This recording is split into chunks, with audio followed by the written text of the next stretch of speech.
귀한 찬양에 큰 은혜 받으신 줄로 믿습니다. 이 시간 하나님께는 영광을, 또 우리 찬양대겐 격려의 마음 담아서 크게 박수 한번 할까요?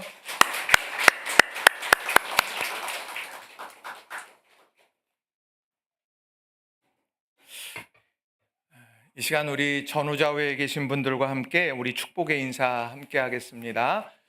옆에 사람 보시면서 하나님 오늘도 우리와 함께 하십니다, 이렇게 축복하겠습니다. 네, 네. 또 인사합시다. 나도 당신과 함께 있습니다. 네. 여러분들 주님이 함께, 또 공동체가 함께함으로 늘 승리하는 우리 성도님들 한 분 한 분이 다 되시기를 주님의 이름으로 다시 한번 축원합니다. 한 여성이 한 분에게 이제 묻게 됩니다. 뭐라고 자신의 상황을 이야기를 하냐면, 하루 종일 우울해요, 이렇게 이야기를 해요. 그리고 얼굴이 자꾸 빨개지고 갑자기 화끈화끈거려요. 밤에 잠을 못 자겠어요. 가슴이 쿵쾅거리고 이유 없이 걱정이 돼요. 이런 이야기를 들으면 여러분 뭐라고 말씀하시겠습니까? 갱년기야. 그러니까 어떤 상황을 딱 놓고 보면 이게 어떤 상태인지 이렇게 말할 수 있다는 거예요. 또 하나 질문할까요? 어떤 남자가 이번엔 이렇게 묻습니다. 그냥 하루 종일 그 사람이 생각나. 일이 손에 잡히지도 않아. 꿈에도 나타나. 그럼 여러분 뭐라 그러시겠어요? 사랑이야. 그러니까 우리가 어떤 상황을 딱 보면 그 상태 속에서 진단을 하게 됩니다. 그래서 감기하고 사랑하는 거는 숨길 수가 없다, 이렇게 이야기를 하곤 합니다. 그런데요, 우리 신앙생활을 하게 될 때에도요, 그런 기준, 어떤 상태를 진단해가는 그런 기준들이 있습니다. 디모데후서 3장 2절에 보면 바울 사도가 디모데에게 이런 이야기를 했어요. 귀한 말씀인데요. 제가 지금 읽어드립니다. 사람들이 자기를 사랑하며 돈을 사랑하며 자랑하며 교만하며 비방하며 부모를 거역하며 감사하지 아니하며 거룩하지 아니하며, 이 말씀을 이렇게 딱 이 상황을 진단하면서 줍니다. 어느 때를 진단하는 말씀 같으세요? 이게 바로 말세의 때의 모습이다. 사랑은 있는데요, 사랑의 대상이 나를 향해 있어요. 그래서요, 수단이 아니라 목적이 뒤바뀌는 그런 모습들이 말세의 때에 있을 거다. 그러니까 이런 상황이 벌어지면 마지막 때가 다가오고 있구나, 이걸 알아가는 거죠. 또 로마서 1장 21절의 말씀을 보면 또 거기도 이렇게 기록을 합니다. 하나님을 알되 하나님을 영화롭게도 아니하며 감사하지도 아니하고 오히려 그 생각이 허망하여지고 미련한 마음이 어두워졌나니. 이게 당대의 모든 문명의 집합지라고 말하고 모든 세계를 다 통치하는 것 같았던 그 로마에 있던 교회 성도들에게 이런 이야기를 합니다. 지금 하나님을 알되 하나님을 영화롭게도 아니하고 감사하지도 아니하고 생각은 허망하여지고 미련한 마음으로 어두워지고 있다. 지금 내 신앙이 위기를 맞이하고 있다, 이것을 가르쳐주고 있는 거예요. 그러니까 우리가요, 어떤 상황을 탁 놓고 나면 그 상황 속에서 내가 발견하고 붙잡아야 될 것, 그걸 꼭 기억해야 되는 거예요. 갱년기다? 그럼 그 갱년기를 잘 지나도록 해야 돼. 사랑한다? 사랑이 잘 결실을 맺을 수 있도록 해야 되는 것처럼 오늘 우리의 신앙에도 그런 믿음의 모습, 태도가 필요하다는 겁니다. 그래서 저는 오늘 이 11월을 맞이하면서 감사로 삶을 물들이다 라는 제목으로 여러분들에게 두 가지 중요한 교훈의 메시지를 전하고 또 함께 은혜를 나누기를 원합니다. 첫 번째로는요, 상황을 해석하는 믿음의 눈을 가져야 한다라는 겁니다. 한번 따라해 보겠습니다. 상황을 해석하는 믿음의 눈을 가져야 합니다. 우리가요, 어떤 상황에 탁 놓여지게 되면 내가 보는 대로 믿습니다. 뭐 누구나 그렇죠. 내가 봤을 때 그것만큼 확실한 게 없어요. 그런데 그 보는 것이 바른가는 점검해 볼 필요가 있다라는 거예요. 1991년에 일본의 아오모리현에 큰 태풍이 불었습니다.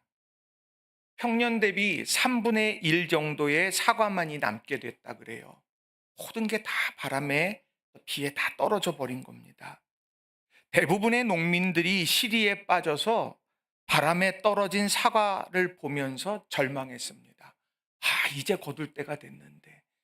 이제 저거 팔면은 내가 모든 문제가 해결될 텐데 저게 땅바닥에 떨어지다니.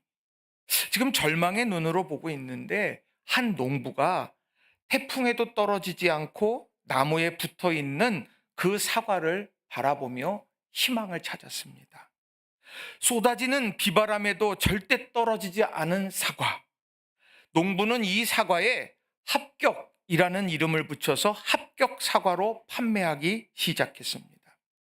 수험생들의 바람을 담은 절대로 떨어지지 않는 사과는 10배의 가격을 받고 모두 판매되었다고 합니다. 태풍에 상처 입은 사과는 분명 아픔입니다. 힘겨움이에요. 그런데 그 상처 입고 그러나 떨어지지 않았던 그 사과들이 황금 사과로 변하며 농부는 크게 성공했다. 이게 아주 유명한 일화 중에 하나입니다. 그럼 우리들이 이런 이야기들을 들을 때마다 어떻게 생각을 합니까? 정신교육 하나 보다. 우리 삶에 그런 거 자꾸 상처 바라보지 말라고 그렇게 오늘도 권면하고 있구나. 단순히 그렇게만 생각하곤 합니다. 그런데요, 동일한 상황 속에서 내가 희망을 보느냐 아니면 상처를 보느냐, 이것에 따라서 우리의 내일은 분명 달라진다는 거예요. 그래서 이런 동일한 사건이나 상황 속에서 관점에 따라 달라지는 것, 이게 바로 프레이밍 효과다, 이렇게 이야기를 하곤 합니다. 근데 성경에도 보면 그런 프레이밍 효과를 이야기하는 그런 내용들이 쭉 있습니다. 얼마나 은혜가 되든지요. 자, 오늘 본문의 특별히 5장 21절과 22절의 말씀이 바로 그 내용이에요. 21절과 22절의 말씀을 보면 이렇게 기록합니다. 우리 함께 읽겠습니다. 범사에 헤아려 좋은 것을 취하고 악은 어떤 모양이라도 버리라. 어떤 말씀일까요? 취할 것이 있고 버릴 것이 있다는 이야기입니다. 모든 상황에 취할 것이 있고 버릴 것이 있어요. 여러분은 무엇을 취하겠어요? 버려야 될 것 취하다 보면 아픈 거지요, 더. 그런데 내가 버려야 되고 취해야 될 걸 바로 취했다고 하면 거기에서 역사가 일어나게 되더라는 거예요.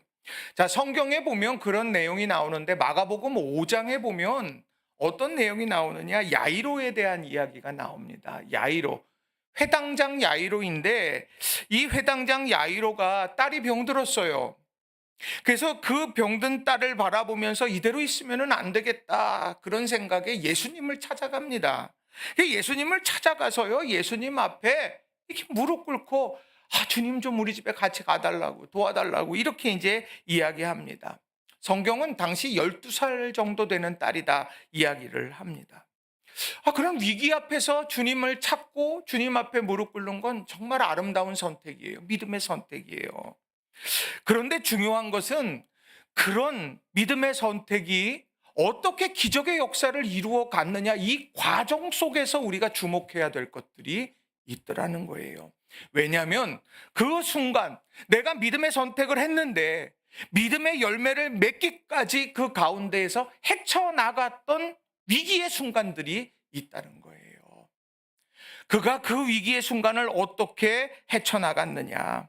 자, 마가복음 5장 22절 23절을 보면 그가 믿음의 선택을 한 걸 이렇게 설명을 합니다. 회당장 중에 하나인 야이로라 하는 이가 와서 예수를 보고 발 아래 엎드려 간곡히 구하여 이르되 내 어린 딸이 죽게 되었사오니 오셔서 그 위에 손을 얹으사 그로 구원을 받아 살게 하소서 하거늘. 이런 믿음의 선택으로 나아갔어요. 그런데 첫 번째 위기를 맞이합니다. 언제 맞이하느냐? 마가복음 5장 35절에 보면 이렇게 기록을 하고 있어요. 마가복음 5장 35절 같이 한번 읽어보겠습니다. 아직 예수께서 말씀하실 때에 회당장의 집에서 사람들이 와서 회당장에게 이르되 당신의 딸이 죽었나이다. 어찌하여 선생을 더 괴롭게 하나이까? 자, 이 말씀은 뭡니까? 지금 예수님께서 야이로가 지금 기도하고 도와달라 그래서 이제 같이 그 아픔의 현장으로 가려고 하고 있는 겁니다. 가고 있어요. 지금 가고 있는데 그때 사람이 도착한 겁니다. 도착해서 뭐라고 말하냐? 당신의 딸이 죽었습니다. 선생님을 왜 귀찮게 합니까? 여러분, 어느 게 진짜 그가 하고 싶은 말이겠습니까? 당신 딸이 죽었습니다. 당신 딸이 죽었기 때문에 더 이상 주님 앞에 기도하는 것도 엎드리는 것도 예배하는 것도 다 의미가 없어요. 이제 그 포기하세요. 이 이야기입니다. 아버지의 심정으로 딸아이의 고통을 바라보면서 예수님 앞에 무릎 꿇었던 야이로의 마음에 이것만큼 고통 주고 아픔을 주는 것이 어디 있겠어요? 맞아. 내 딸이 죽었는데 내가 예수님 앞에 뭐하러 엎드려? 내가 지금 여기까지 왔어. 그래. 여기서 멈춰야 돼. 이런 생각 할 법하지 않을까요? 그런데 오늘 야이로는요, 그 상황 속에서도 집으로 예수님과 함께 가는 길을 계속해서 가게 됩니다. 1차 위기를 넘어선 거예요. 자, 2차 위기가 있었습니다. 그건 뭐냐면 집 앞으로 간 거예요. 집에 들어갔습니다. 가는 내내 머릿속에서, 마음속에서 내 딸이 죽었어. 나 이거 정말일까? 그런데 집으로 향하여서 가고 있는데 사람들의 웅웅 소리가 들립니다. 마가복음 5장 38절은 이렇게 이야기를 해요. 회당장의 집에 함께 가사 떠드는 것과 사람들이 울며 심히 통곡함을 보시고. 예수님만이 봤겠습니까? 야이로도 봤어요. 아, 정말이구나. 저들이 떠들고 있어요. 아, 이렇게 해서 죽었구나. 저렇게 해서 죽었구나. 이거 어떡하나? 뭐 이런 얘기들을 지금 하고 있는 거죠. 사람들이 울고 통곡하고 있어요. 아이고 통곡하고 있는 거예요. 그 소리가 귀에 들리고 문을 열고 들어갔는데 그것을 정면으로 보게 되더라는 겁니다. 주님, 여기까지 와주셔서 감사합니다. 이제 돌아가 주세요. 여기까지는 더 쉽습니다. 얼마든지 그런 마음이 들지 않겠느냐는 거예요. 그러나 그 순간에서 그 2차 위기를 넘어서고 어디까지 가느냐? 죽은 딸이 누워있던 그 방까지 가서 거기에서 주님께서 달리타쿰, 일어나라.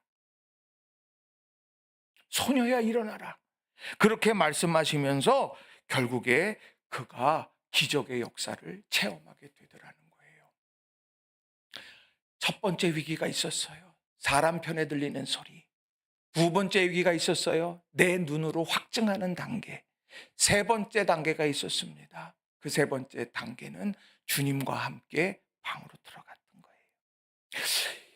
이 중요한 위기의 순간마다 그를 견디게 했던 것이 뭘까요? 그 위기의 순간마다 그가 집중했던 것이 뭘까요? 우리는 이곳에 집중해야 된다는 거예요. 그게 우리 삶의 회복을 경험하기를 원하고 또 소망하는 사람들이 마음에 새겨야 될 겁니다. 그건 한마디로요, 예수님의 음성이었다는 거예요. 자, 첫 번째 위기의 순간에 주님께서 뭐라고 말씀하셨는가를 봅니다. 마가복음 5장 36절. 예수께서 그 하는 말을 곁에서 들으시고 회당장에게 이르시되 두려워하지 말고 믿기만 하라 하시고.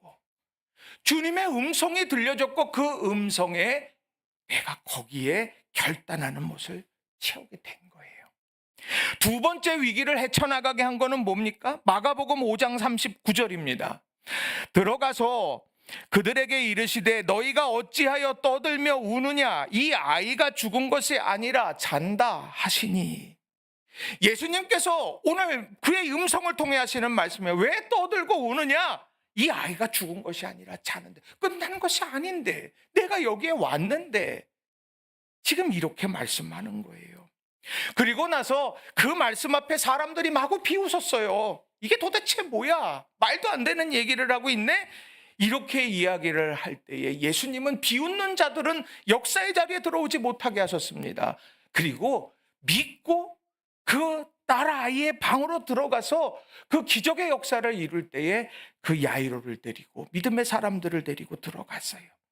그 당시의 상황을 마가복음 5장 41절 42절은 이렇게 이야기합니다. 그 아이의 손을 잡고 이르시되 달리다 꿈 하시니 번역하면 곧 내가 내게 말하노니 소녀야 일어나라 하심이라. 소녀가 곧 일어나서 걸으니 나이가 12살이라 사람들이 곧 크게 놀라고 놀라거늘. 비웃는 사람들이 있었는가 하면은요, 크게 놀라는 사람들이 있었습니다. 그 둘 사이의 차이는 다른 것이 아니었습니다. 하나는 주님의 음성을 들으면서 위기를 넘어섰던 야이로, 그리고 마지막 분명한 죽음의 상황 앞에서도 주님 오셨으니 주님이 이루실 것이니 그것을 믿으면서 그 아픔의 자리로 들어간 이들이 결국 그 역사를 경험하게 됐다라고 하는 거예요. 여러분, 이것이 갖는 중요한 의미가 뭘까요? 여러분들은 어려움들이 있으면 그 어려움 주님의 은혜 가운데 해결되기를 바라고 원하시죠. 아이고, 나는 어려운 거 하나도 없으니까 나 상관없어, 그러십니까? 여러분, 우리 삶의 자녀의 문제, 이 자녀의 문제가 해결되기를 우리는 기도해요. 그것은 긴 여정, 처음과 마지막에 있는 거예요. 경제적인 문제 있는데 이거 해결되기를 바라요. 그런데 그 문제가 해결되는 이 여정 가운데에 우리가 만나는 위기들이 있습니다. 그 위기의 대표적인 건 뭐냐? 사람들의 소리예요. 사람들이 비웃음이에요. 사람들이 그거 소용없어, 이미 끝난 거야. 너는 힘도 없잖아. 너에게 기회가 주어질 것 같아? 너 그거 못 뚫어내. 수도 없이 우리들에게 이 절망을 주는 수많은 말들이 있다라고 하는 거예요. 아유, 더 이상 주님 귀찮게 하지 마세요. 이미 끝난 건데.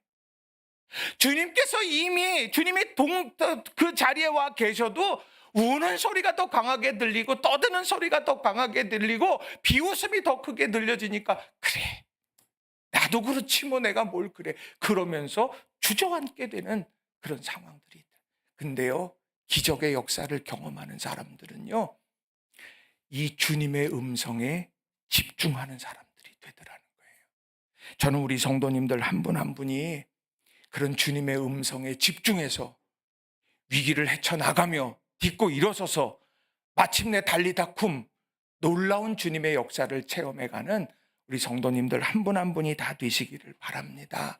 그런데 그렇게 하려고 하면 어떻게 해야 되느냐? 우리 입버릇처럼 하는 거 있어요. 내가 보니까, 내가 볼 땐 그래. 여러분, 자신 있으십니까? 내가 볼 때 그래. 우리가 회복해야 될 건 주님 함께 계시니 주님이 보시기에 우리 이것이 중요하다는 거예요. 여러분, 우리가 11월 이제 1년 2달밖에 안 남았어. 그런 아쉬운 마음 드시죠?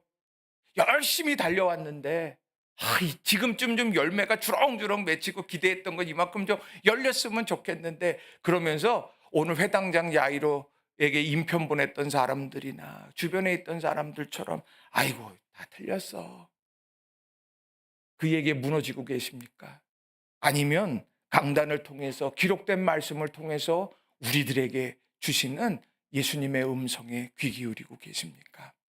바라긴 우리 성도님들 한 분 한 분이 바로 주님을 바라보면서 주님 말씀하시니 주님 함께 계시니 이것을 통해서 감사의 아름다운 역사들을 경험해가는 여러분 모두가 다 되시기를 주님의 이름으로 축원합니다. 그러고 보면 감사로 삶을 물들이는 사람들의 특징은 다른 게 아니더라고요. 이 감사를 고백, 상황 속에서 감사를 찾는 그런 믿음의 눈을 가진 사람들이더라는 거예요. 여러분은 이번 한 주간 동안 기도하실 때 여러분 눈 이렇게 딱 이렇게 하시고, 물론 여기다 이렇게 눈 화장하시기 전에 하세요. 이렇게 쫙 하시고 주여 믿음의 눈을 열어 주옵소서, 이렇게 기도하면서 승리해가는 우리 성도님들이 다 되시길 주님의 이름으로 축원합니다. 우리 옆 사람하고 한번 인사합시다. 딱 보고 믿음의 눈을 뜹시다. 우리 그렇게 하면서 인사합시다. 뜨기 싫으신 모양입니다. 믿음의 눈으로 볼 때 역사는 시작되는 거예요. 자, 두 번째로는요, 상황을 바꾸실 하나님의 역사를 기대하는 마음을 가져야 한다는 거예요. 따라해 봅시다. 상황을 바꾸실 하나님의 역사를 기대하는 마음을 가져야 한다는 거예요. 네.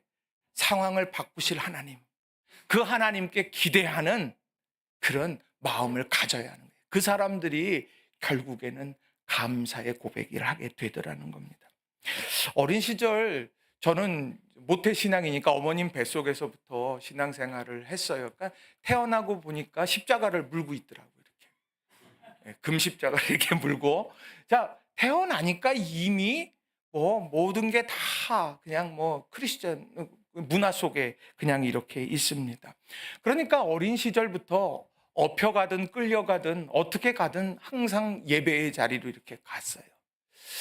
근데 그렇게 가다가 보는데 늘 기뻤겠습니까? 그래서 어린 시절에 이렇게 딱 예배당으로 가서 이제 말씀을 듣고 또 간증하는 이야기들을 이렇게 듣다 보면 참 이해 안 가는 것들이 있었어요. 여러분, 신앙인들이 제일 많이 하는 얘기가 뭡니까?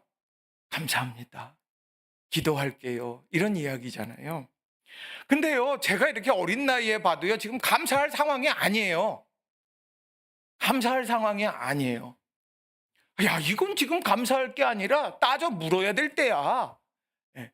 저는요, 이발하러 가는데 이렇게 있는데, 그 이발하는데 거기 그 헤어 디자이너들이 늘 바뀌어요. 네. 싼 데를 가니까 이제 바뀌어요. 이제 또 갔는데 어느 때에는요, 장동건처럼 깎아요. 그래서 막 너무 멋있다. 집사람이 막 하고 깎고 가면은 막 너무 칭찬을 해줘요. 그럼 난 진짜 내가 장동건 된 줄 알아요. 근데 어느 날은요, 하고 깎고 가잖아요. 웬 호섭이가 들어오니에요. 그래가지고 또 호섭이 이렇게 돼가지고 지금 내가 또 호섭인가 보다. 그래서 내가 여기다 툭 하고 이렇게 깎았나 보다. 근데요, 제가 이렇게 가가지고 얘기를 하다가 호섭인가 장동건인가 이렇게 하고 있을 때 제가 제 마음속에 그래도 하나님 감사합니다 그러면서 제 스스로 얘기해요. 그 디자이너에게 실험할 수 있는 기회를 주셨으니 고맙습니다. 저는 비록 아프지만. 예를 들면 그렇게 생각을 하게 되죠. 어느새 저도 이렇게 전염되듯 그렇게 하게 되더라고요. 그런데 엄밀하게 세상 사람이 놓고 보면은요, 이런 경우에 감사하다고 그러면은요, 세상 바보 중에 바보인 거예요. 그런데도 우리는요, 계속해서 감사하다고 이야기합니다. 그때마다 이야기하는 게 오늘 본문이에요. 왜요? 범사에 감사하라? 그게 하나님의 뜻이라니까. 그러니까 우리들이요, 이런 상황 속에서 그 믿음을 지키면서 살아간다라고 하는 거, 이건 참 쉽지 않습니다. 그런데 세상 사람들이 알지 못하는 우리 믿음의 사람들의 고백이 성경 속에 나와 있어요. 자, 초대교회 역사가 담긴 사도행전 8장의 말씀을 보시게 되면 거기에는요, 아픔의 역사와 기적의 역사가 함께 드러나 있습니다. 자, 사도행전 8장 1절부터 3절 말씀을 우리가 세 번역으로 같이 한번 우리 읽어보겠습니다. 시작. 사울은 스데반이 죽임당한 것을 마땅하게 여겼다. 그날에 예루살렘 교회에 큰 박해가 일어났다. 그래서 사도들 이외에는 모두 유대 지방과 사마리아 지방으로 흩어졌다. 경건한 사람들이 스데반을 장사하고 그를 생각하여 몹시 통곡하였다. 그런데 사울은 교회를 없애려고 날뛰었다. 그는 집집마다 찾아 들어가서 남자나 여자나 가리지 않고 끌어내서 감옥에 넘겼다. 아멘. 이 말씀 보면, 여기에 보면, 초대교회가 무슨 엄청 큰 잘못한 것 같다. 그러니까 사울이라는 사람을 딱 세웠고 스데반은 죽었고, 그리고 그 스데반 때문에 박해가 일어나게 됐다. 큰 잘못했나 보다. 그래서 앞절을 다 찾아보잖아요. 그러면 아니요. 세상 구제와 기도하는 일에 최선의 노력을 다했고, 복음 전도하는데 최선의 노력을 다했고, 마지막 자신을 항변할 수 있는 상황 속에서도 예수 그리스도를 전파하는 설교를 했던 거, 그게 스데반이고 당시 초대교회였습니다. 그런데 오늘이요, 말도 안 되는 이런 아픔과 고통의 순간을 맞이하게 됐어요. 사도들만 남고 모든 사람들이 유대지방과 사마리아로 다 흩어져 버렸습니다. 왜요? 박해 때문에 살려고 다 도망쳤던 거예요. 사울은 교회를 없애려고 날뛰었어요. 집집마다 찾아 들어갔고 남자나 여자나 할 것 없이 끌어냈고 감옥에 넘겼다고 성경은 그렇게 이야기를 하고 있다는 거죠. 자, 여기까지만 놓고 보면 뭐예요? 아픔의 역사예요. 아픔의 역사. 여기에는 아무런 소망도 없어요. 이제 다시 복음 전해? 안 해. 이제 다시 구제해? 안 해. 이제 다시 기도해? 안 해. 이렇게 지금 되고 있는 상황이에요. 그대로 가면. 그런데 성경에서 그 상황이 끝이 아니라 여기에는 내가 할 수 없어 흩어졌지만 하나님이 일하고 계시는 것을 보여주고 있다는 거예요. 그게 사도행전 8장 4절부터 8절에 나오는 말씀입니다. 제가 읽어드리겠습니다. 그런데 흩어진 사람들은 두루 돌아다니면서 말씀을 전하였다. 빌립은 사마리아 성에 내려가서 사람들에게 그리스도를 선포하였다. 무리는 빌립이 행하는 표징을 보면서 그가 하는 말에 한마음으로 귀를 기울였다. 그것은 귀신 들린 많은 사람에게 악한 귀신들이 큰 소리를 지르면서 나갔고 많은 중풍병 환자와 지체장애인이 고침을 받았기 때문이다. 그래서 그 성에는 큰 기쁨이 넘쳤다. 자, 도망쳤어요. 사마리아로. 원래 계획이 사마리아까지 갈 계획이 없었던 거예요. 그런데 그 사마리아로 흩어졌어요. 그 아픔 속에서. 근데 그 아픔 속에서 흩어진 다음에 말씀은 전파되어졌고 사람들은 자유케 되어졌고 질병에서 회복되어지는 역사가 일어났다고 성경은 이야기를 합니다. 그래서 그 성에는 기쁨이 넘쳤다. 어디 이뿐입니까? 안디옥까지 갔어요. 안디옥에 흩어져서는 거기에선 이방인의 선교의 전초기지가 세워지는 역사도 일어났다라고 하는 거예요. 핍박 때문에, 고난 때문에, 박해 때문에, 답답함 때문에, 속상함 때문에, 그래서 내가 이제 더 이상 아무것도 할 수 없는 것 같고 손발이 다 내가 지금 묶여져 있는 것 같았지만 아니더라. 하나님은 그 가운데에서 일하고 계셨다. 그러니까 오늘 우리도 마찬가지라는 거예요. 여러분, 내가 답답하고 속상하면 어떻습니까? 세상 모든 게 다 어두워 보이는 거예요. 그렇지 않아요? 아무리 단풍이 이쁘게 막 물들었어도요, 내 마음이 막 슬프면은요, 그 단풍도 우중충하게 보이는 거예요. 당연한 거잖아요. 그런데 오늘 이 성경에서 주시는 말씀은 뭐냐? 이유 없는 아픔이 있냐? 고통이 있느냐? 두려움이 있니? 염려가 있니? 그것 때문에 내가 함몰되는 것, 그 끝이 아니라 하나님이 일하고 계셔. 그 상황 속에서 하나님은 반드시 역사하신다. 내가 성경 속에서 너희에게 말씀해 준 거다. 그런 눈으로 성경을 한번 쫙 읽어보세요. 내가 아무것도 할 수 없었는데 하나님이 하셨어. 여리고 무너졌어요. 놀라운 일 아닙니까? 바다 갈라졌어요. 여러분, 그거 안 믿으세요? 믿기 쉽지 않아요. 그죠? 근데요, 중요한 거, 성경에서 나오는 이 말씀들 믿음으로 그것을 아멘하여 받을 때 내 삶에 동일한 역사가 일어나는 줄로 믿으시기를 바랍니다. 그래서 우리 성도들에게는 입술에 믿음이, 아멘이라는 말이요, 입에 닳도록 나와야 되는 거예요. 아멘. 생각해보고 아멘. 그게 아니라 하나님 말씀 앞에 아멘, 그대로 될 줄로 믿습니다. 그래서 오늘 데살로니가전서 5장 19절과 20절에는요 아주 명확하게 우리에게 말씀합니다. 19절 20절을 같이 한번 읽어봅니다. 시작. 성령을 소멸하지 말며 예언을 멸시하지 말고. 아멘. 성령은 소멸하지 말랍니다. 성령의 불이 내 안에서요 끊임없이 내 안에 감동으로 이렇게 오는 거예요.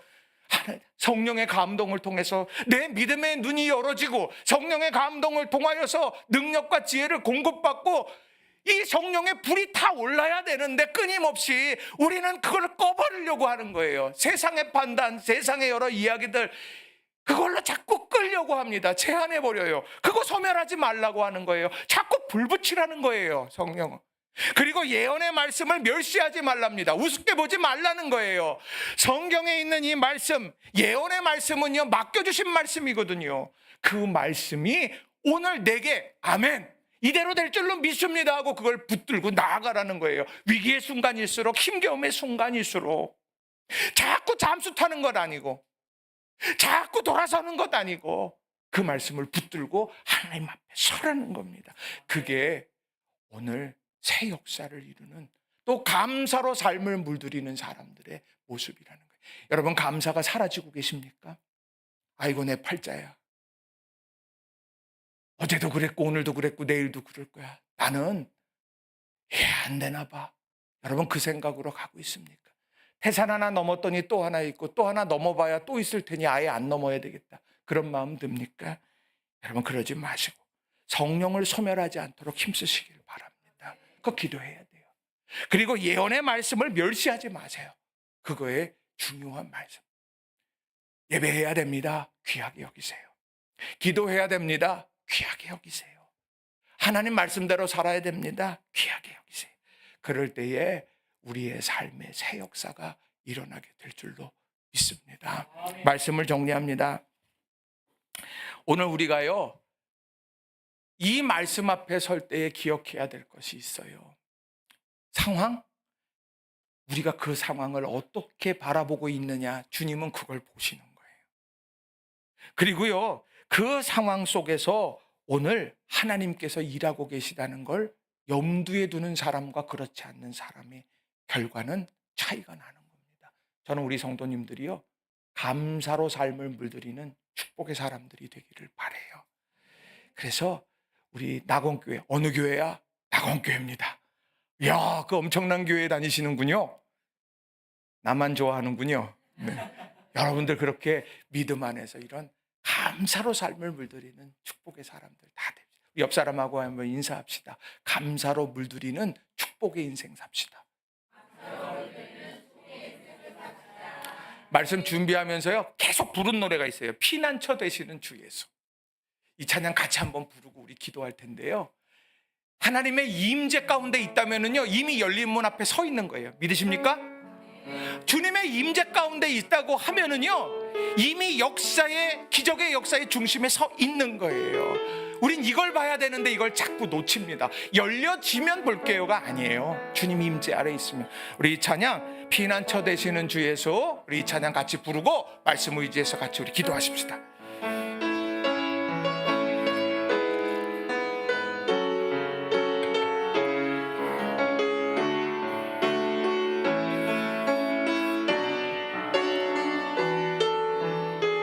피난처 되시는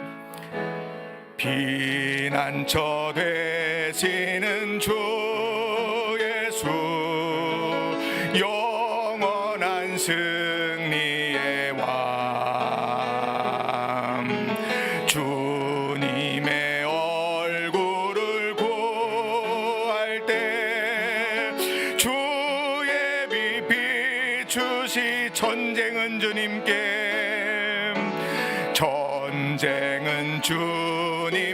속했네. 승리는 우리의 것. 예수의 이름을 높이며 영원히 찬양하리. 주님의 임재에 온 땅은 들리고 우리 기도에 하늘 문 여시네. 온 민족과 열방 주께 경배해. 영원히 보좌에 계신 왕 주님의 임재에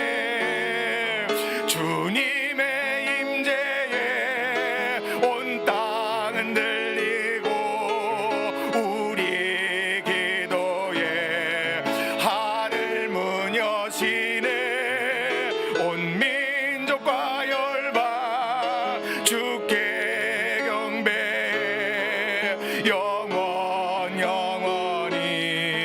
하나님 어리 주님의